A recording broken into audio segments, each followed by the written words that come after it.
Assalamualaikum warahmatullahi wabarakatuh. Alhamdulillah. Wassalatu wassalamu ala rasulillah wa ala alihi wa ashabihi ajma'in, amma ba'du. Baiklah, video kesempatan kali ini saya akan menampilkan atau membicarakan tentang hidup sehat ala Rasulullah. Bagaimana? Terus saksikan. Baiklah penonton sekalian yang dirahmati oleh Allah, mari kita belajar dari kehidupan baginda Rasulullah, bagaimana agar hidup kita ini sehat. Karena sehat ini adalah segala-galanya. Kalau uang banyak tapi tidak sehat, tetap tidak nyaman. Pangkat tinggi tapi badan tidak sehat, percuma. Banyak punya makanan yang lezat-lezat di rumah, akan tetapi Allah cabut nikmat makan, nikmat rasa di lidah kita sehingga tidak nyaman juga. Keluarga banyak tapi dia stroke, tetap tidak nyaman. Jadi sehat itu adalah segala-galanya.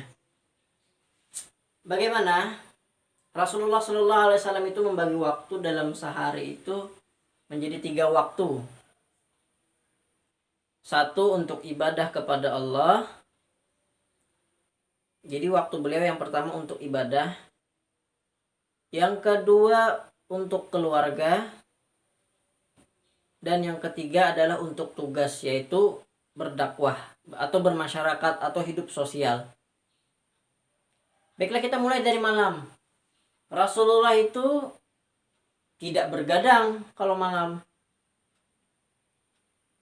Karena bergadang itu sangat-sangat tidak baik untuk kesehatan. Dan juga kita tahu malam itu adalah saat dimana syaitan itu menebar bala malam itu. Sehingga sangat tidak baik sebenarnya kalau kita itu keluar malam untuk hal-hal yang tidak penting. Kalau yang penting darurat ya silahkan. Oleh karena itu juga Rasulullah mengatakan apabila kita itu punya genangan air di dalam rumah, maka tutuplah. Karena waktu malam itu syaitan, iblis, jin itu menabur bala di air. Nah, jadi kalau kita punya makanan atau minuman harus kita tutup agar terhindar dari yang demikian. Kalau bergadangnya untuk ibadah ya silahkan. Kalau untuk hal-hal yang tidak bermanfaat, alangkah baiknya ditinggalkan. Ya. Karena nanti bisa jadi ke arah-arah yang tidak baik. Oleh karena itu Rasulullah tidur di awal malam. Setelah sholat isya, kalau tidak ada pekerjaan yang dirasa penting, beliau langsung istirahat. Fungsinya apa? Tidur cepat itu adalah agar bisa bangun malam. Kalau tidurnya saja sudah kelambatan, otomatis malamnya sulit bangun malam. Maksudnya untuk apa? Untuk ibadah. Untuk mengerjakan sholat sunat tahajud. Atau sholat-sholat yang baik lainnya. Bisa juga membaca Quran dan lain sebagainya. Itu. Nah, kemudian Rasulullah itu bangun di tengah malam menghadap Allah.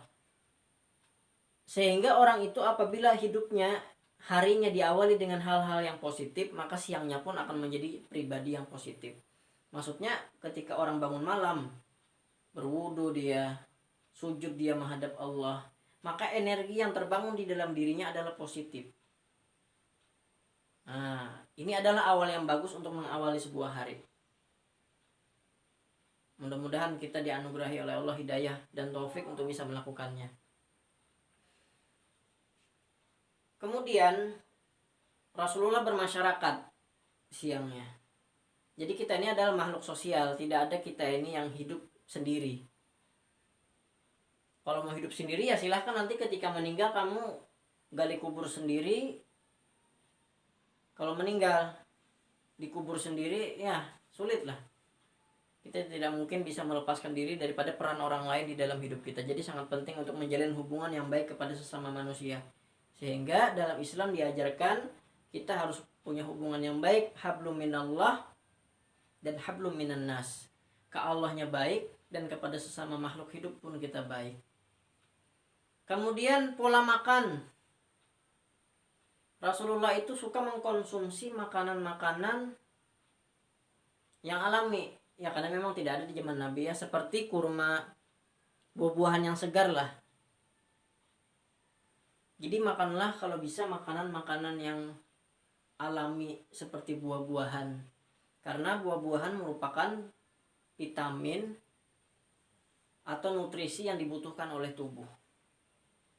Jadi peliharalah makanan. Dan ingat, makanlah sebelum lapar dan berhentilah sebelum kenyang, kata Rasulullah. Ya sebenarnya kita bisa saja mengendalikan, saya sedang lapar, segera makan. Kalau ditunda makannya nanti ditakutkan nanti kena penyakit mah. Apalagi kalau terus-terus seperti itu maka kena mah kronis. Maka apabila penyakit itu sudah jadi di dalam tubuh, sulit untuk mengobatinya.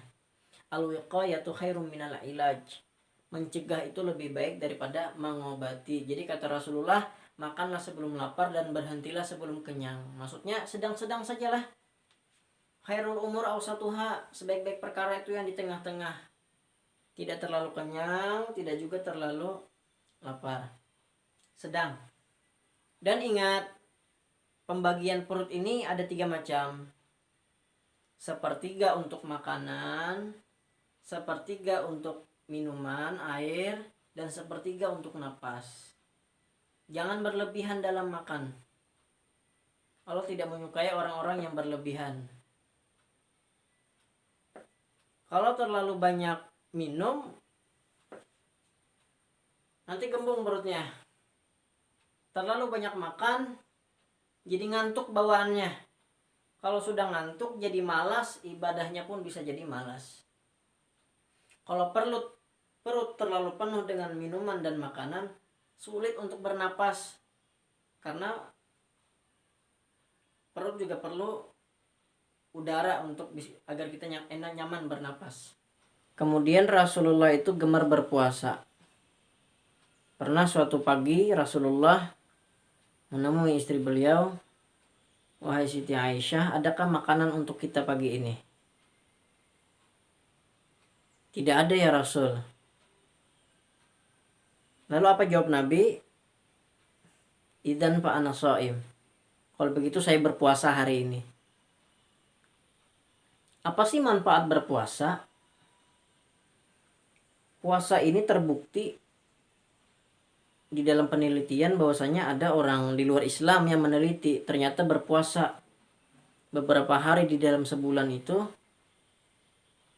dapat menghilangkan penyakit-penyakit yang ada di dalam tubuh. Karena pada hakikatnya berpuasa itu adalah membuang sel-sel yang tidak terpakai, yang tidak baik di dalam tubuh. Nah, jadi dibuang. Jadi Islam ini sangat luar biasa. Selain perintah itu apabila dikerjakan mendapat pahala, kita pun mendapat kebaikan dari segi kesehatan. Nah, kemudian isilah waktu-waktu kita dengan waktu-waktu yang bermanfaat. Jangan terbuang sia-sia. Karena salah satu hal yang membuat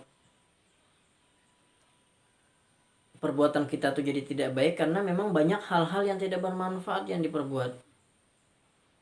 Rasulullah itu berjalan itu seperti orang yang menuruni bukit. Jadi berjalan itu seperti langkah cepat. Berjalan pun beliau langkah cepat, tapi tidak juga terlalu cepat, sedang, seperti orang yang menuruni bukit. Maksudnya apabila beliau itu sudah selesai dengan suatu perkara, maka beralih kepada perkara yang lain. Menyibukkan diri dengan kebaikan-kebaikan, nah itulah yang nanti akan memberikan kebaikan, salah satunya di dalam faktor kesehatan. Sekali lagi, kesehatan sangat penting bagi kita. Bahkan orang rela berobat ke sana kemari, bermodal puluhan juta untuk bisa kembali sehat. Oleh karena itu, mumpung masih sehat, peliharalah sehat kita dengan cara mengikuti bagaimana jejak langkah kehidupan baginda Rasulullah, karena semuanya adalah kebaikan dan kebaikan. Terima kasih atas perhatiannya. Mohon maaf jika saya terdapat kesalahan kata ucap yang tidak nyaman atau menyinggung perasaan, mohon dimaafkan. Terima kasih banyak. Wassalamualaikum warahmatullahi wabarakatuh.